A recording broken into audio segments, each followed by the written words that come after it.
చిత్ర సీమలో ప్రతిభ అందం కలబోసిన కథానాయికలకు ఎప్పుడూ ఫుల్ డిమాండ్ ఉంటుంది. కొద్ది కాలంలోనే వరుస విజయాలను అందుకుంటూ ఇండస్ట్రీ వర్గాల దృష్టిని ఆకర్షించడం కొందరికే సాధ్యమవుతుంది. సరిగ్గా అదే తరహాలో మోడలింగ్ రంగం నుంచి వచ్చి ప్రస్తుతం టాలీవుడ్ లో వరుస హిట్లు కొడుతూ గోల్డెన్ లెగ్ అనే ముద్ర వేసుకున్నారు ఢిల్లీ భామ రితికా నాయక్. మోడలింగ్ లో తనకంటూ ఒక గుర్తింపును సంపాదించుకున్న ఈ నటి ఇప్పుడు తెలుగు ఇండస్ట్రీలో వరుస విజయాలతో దూసుకుపోతోంది.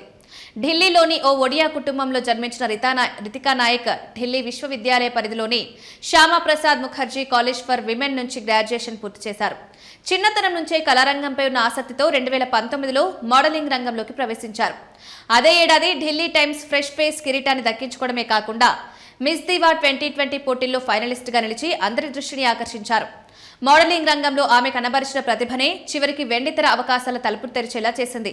2022లో మాస్కా దాస్ విశ్వక్ సేన్ సరసన వచ్చిన అశోక వనంలో అర్జున కళ్యాణం చిత్రం ద్వారా రితికా నాయక్ తెలుగు తెరకు పరిచయమయ్యారు.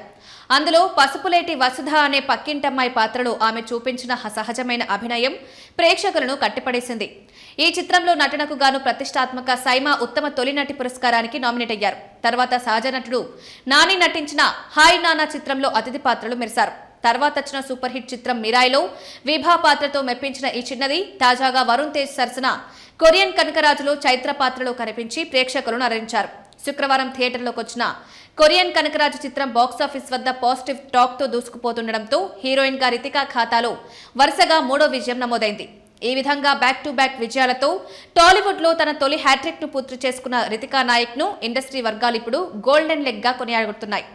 కథల ఎంపికలో చూపిస్తున్న పరిణతి, పాత్రకు తగినట్లు మారే విధానం ఆమెకు పెద్ద ప్లస్ పాయింట్లుగా మారాయి.